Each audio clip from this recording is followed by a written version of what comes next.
दूसरा संवाद हमारा प्रभु के संग होता है कोई घर के बड़े, कोई गुरु, कोई संत के द्वारा।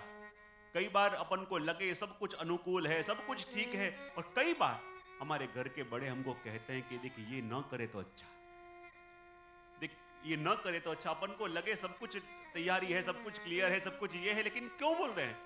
लेकिन जब वो बात अपन को कहें और चोट हृदय में लगे तो मानो ये व्यक्ति चाहे घर के बड़े हैं लेकिन ये गौण हो गए हैं। अब हमारा संवाद सीधा प्रभु से प्रारंभ हो रहा है।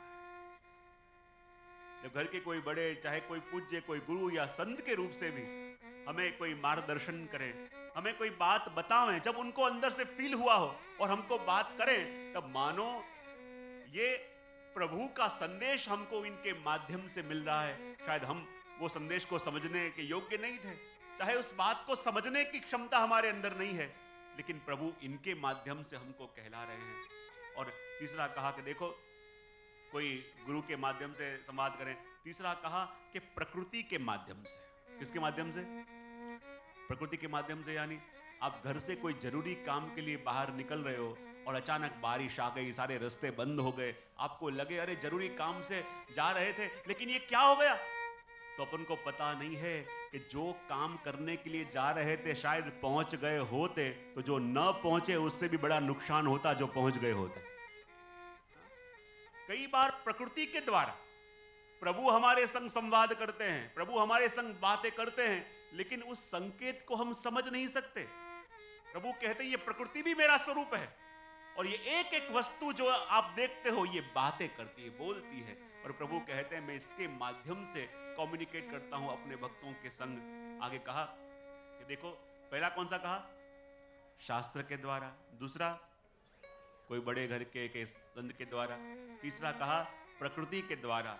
और चौथा कहा कि कोई वैष्णव जन, कोई भक्त, कोई बालक कि जिसको अपने प्रति कोई स्वार्थ नहीं है, लेकिन जब उसके मुख से कोई ऐसी बात निकले, कई बार अपने बालकों के मुख से ऐसी बात निकल जाती है कि अपन को लगे इसके मुख में कहां से आया।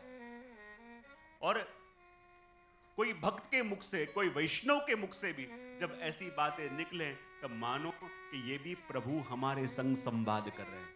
और प्रभु हमारे संग संवाद करें और संवाद को अपन समझ पावें, तभी तो जीवन में गति और क्रिया प्रारंभ होती है। और इसलिए कह दिया कि चौथी वस्तु कही श्रद्धालु के द्वारा, कि जिसके मन में भाव है, जिसके मन में भक्ति है। और भगवान कहते हैं मैं उसको अनुभव भी कराता हूं। लेकिन सुना था कि जहां जहां भी एक बालक का हृदय अपने पास आ जावे ना, वहां वहां प्रभु का संग अपना संवाद प्रारंभ हो जावे। वहीं वहीं बैठ जाना, जहां पे हो बैठ जाओ, वहीं बैठ जाना। जहां जहां भी बालक का हृदय आ जावे वहां संवाद प्रारंभ हो जावे। मैंने कहीं सुना था एक प्रसंग कि जब एक छोटा सा 5 वर्ष का बालक और उसके हार्ट में होल था, और जब उसे ऑपरेशन करने के लिए हॉस्पिटल में ले जाया गया, डॉक्टर ने कह दिया कि देखो अब इसका ऑपरेशन तो करना पड़ेगा, और ऑपरेशन करने के बाद इसके बचने के चांस सिर्फ 5% है, लेकिन ऑपरेशन करे बिना अभी ये रह नहीं पाएगा। और छोटा सा बालक दूर खड़े खड़े सुन रहा था, और उसके पिता पूछ रहे थे कि ऑपरेशन क्या करना पड़ेगा? बोले ऐसा ऑपरेशन है कि इसके हार्ट को शरीर से बाहर निकालना पड़ेगा, इसके हार्ट का ऑपरेशन करना पड़ेगा। छोटा सा बालक खड़े खड़े सुन रहा था। चलता चलता डॉक्टर के पास आया और कहा कि डॉक्टर साहब आप मेरे जब ऑपरेशन करोगे तब मेरे हार्ट को आप बाहर निकालोगे? डॉक्टर ने कहा हाँ बेटा तू ये बात समझेगा नहीं, तू दूर खड़ा रहे। फिर से बच्चा आया, कहा कि डॉक्टर साहब आप मेरे हार्ट को खोल के बाहर निकालोगे? डॉक्टर ने कहा करना पड़ेगा। तब कहा कि यदि हार्ट को आप खोलोगे तो अंदर आपको भगवान दिखेंगे। मैंने सुना था कि हृदय में भगवान रहते हैं, हृदय में तो भगवान है। डॉक्टर ने कहा ये सब बातें मैं नहीं मानता, मैं मेडिकल साइंस पढ़ा हुआ हूं, ये पागलों जैसी बातें नहीं करो, तुम बैठो, ये तुम्हारा विषय नहीं है।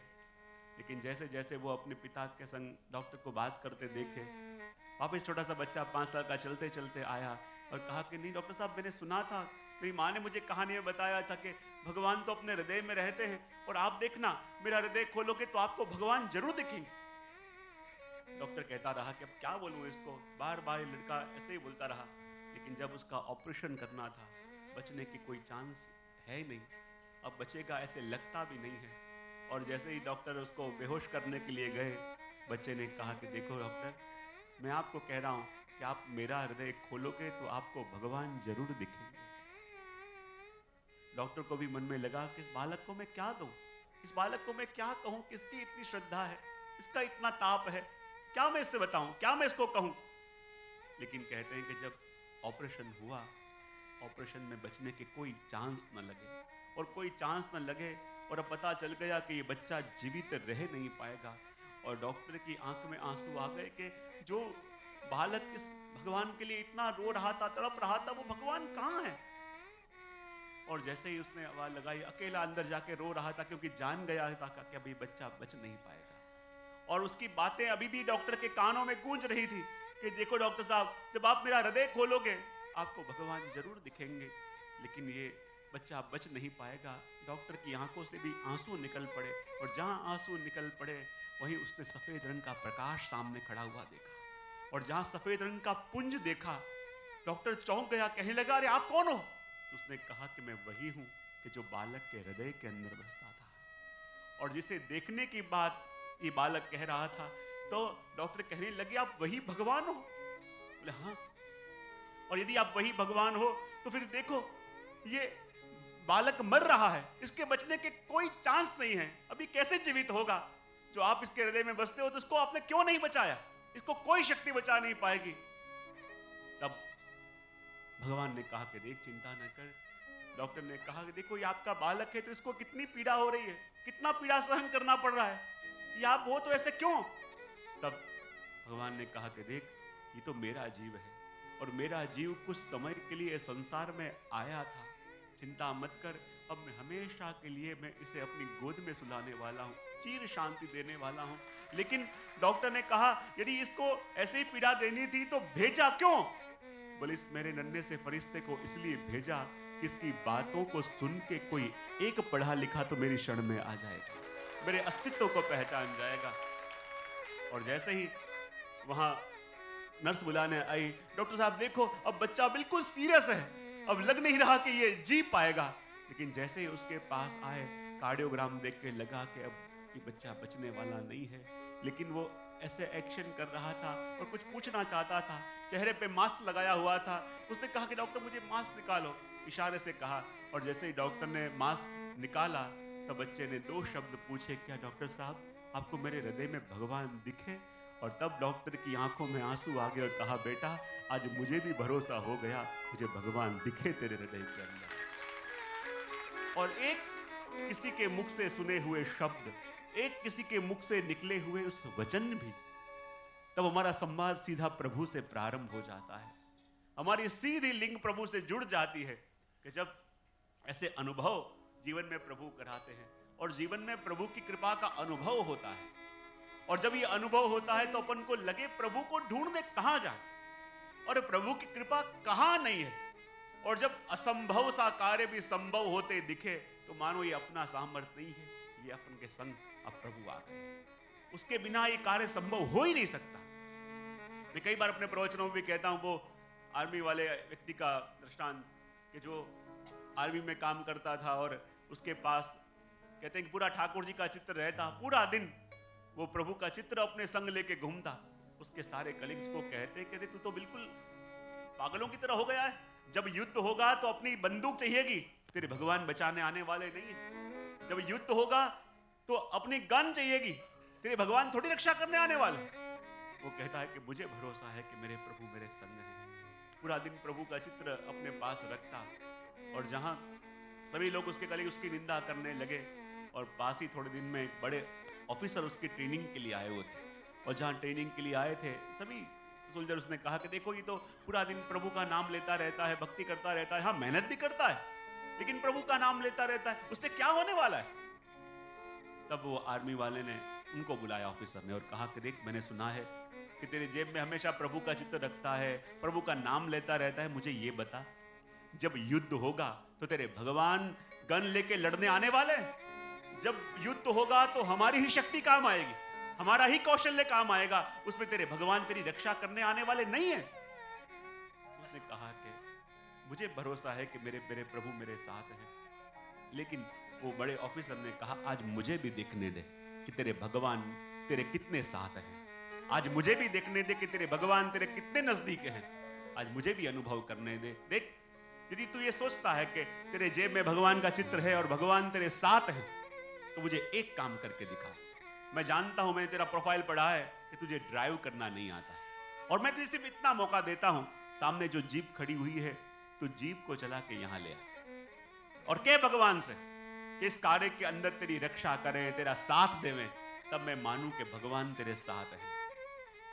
उसने कहा कि मेरे भगवान मेरे साथ हैं, ये मुझे साबित करने के लिए कोई प्रमाण देने की जरूरत नहीं। मेरा दिल कहता है, मैं कहता हूं मेरे प्रभु मेरे साथ हैं, और इसके लिए मुझे किसी का प्रमाण भी नहीं चाहिए। वो कहते हैं, नहीं, अब मैं देखना चाहता हूं कि तेरे भगवान तेरा कितने साथ हैं। जाओ जीप लेके आ। चलता चलता गया, जीप में बैठा, प्रभु को याद किया, और जैसे ही उसने सेल स्टार्ट किया, इंजन चालू भी हुआ, और जहां इंजन चालू हुआ वो ऑफिसर का मुख गंभीर होने लगा, और जैसे ही उसने गियर बदला और गाड़ी चलने लगी, वो ऑफिसर की तो आंख में से आंसू आने लगे। और जैसे ही कार लेके आया, पास में पार्क करी, और ऑफिसर जैसे जीप में से उतरा, ऑफिसर भागते भागते गया, उसके चरणों में गिर गया और कहने लगा, मुझे क्षमा कर दो, मुझे क्षमा कर दो।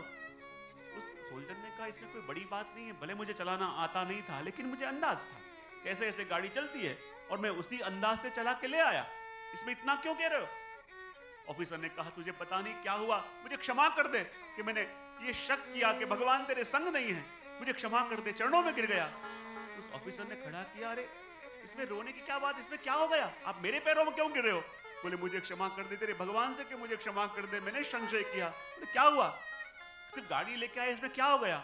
उसने कहा, तुझे पता नहीं क्या हुआ, चल मेरे संग। लेके जीप के पास गए, और जीप के पास जाके कहा कि तू ये इंजन का बोनट खोल। और जैसे ही बोनट खोला तो क्या देखा, उसमें इंजन ही नहीं था। और उस इंजन ही नहीं था, और उसने तब पता चला कि ये कार्य भगवान के बिना और कोई नहीं कर सकता। और ऐसी कई बार प्रभु ने अपनी इंजन बिना की गाड़ियों को चलाया है, कई बार प्रभु ने जीवन में चलाया है। और जब उसका अनुभव अपन को हो, तब पता चले कि ये प्रभु की कैसी कृपा, ये प्रभु की कैसी अनुकंपा, ये प्रभु का कैसा अनुग्रह अपने ऊपर, कि प्रभु भक्त के संग ऐसा प्रेम रख के और एक कार्य करते हैं। और मैं तो हमेशा कहता हूं कि हम प्रभु से प्रेम करते हैं तो कहीं ना कोई अपेक्षा आ जावे, लेकिन भगवान हमसे प्रेम करते हैं, उनको अपनी अपेक्षा है, अपने पास कुछ अपेक्षा नहीं है। क्योंकि हम जब भी प्रभु से प्रेम करते हैं ना, तो कोई न कोई अपेक्षाओं को भी जगा देते हैं। लेकिन भगवान हमसे प्रेम करते हैं तो उनको अपनी अपेक्षा है, हमसे कुछ अपेक्षा नहीं है। और जब भी ऐसी बातें अपन सुने किसी के मुख, किसी भक्त के मुख से, किसी बालक के मुख से, और तब अपने अंदर जब प्रभु के लिए भाव जगने लगे, तब मानो कि अब अपना प्रभु से संबंध स्थापित हो गया, प्रभु के संग हमारा संवाद प्रारंभ हो गया, प्रभु के संग हमारा वार्तालाप शुरू हो गया। और इसलिए तो कहा, शास्त्र के द्वारा भगवान बात करें, कोई प्रतिनिधि के द्वारा बात करें, प्रकृति के द्वारा, कोई श्रद्धालु, कोई भक्त के द्वारा। प्रभु ने कहा, पांचवा प्रकार है संगीत के द्वारा भी।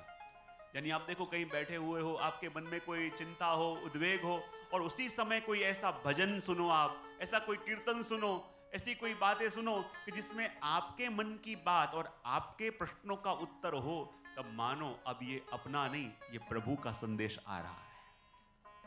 और प्रभु जीवन के हरेक मोड़ पे, जीवन के हरेक रास्ते पे हमारा मार्गदर्शन भी करते हैं। और जब उसकी और हमारी दृष्टि जावे, उस ओर से हम जब देखें, तो पता चले कि जीवन में प्रभु की कैसी कृपा और कहां कहां कृपा है। और उस कृपा का जब अनुभव अपन करें, तब अपन को लगे कि जीवन के हरेक मोड़ पे प्रभु हमारे संग हैं। इसलिए तो कह दिया, पहला शास्त्र के द्वारा संवाद, दूसरा प्रतिनिधि या गुरु के कोई घर के बड़ों, तीसरा प्रकृति के द्वारा, चौथा कहा कोई भक्त, कोई बालक के द्वारा, पांचवा कहा संगीत के द्वारा, और छठा कहा परिस्थिति के द्वारा।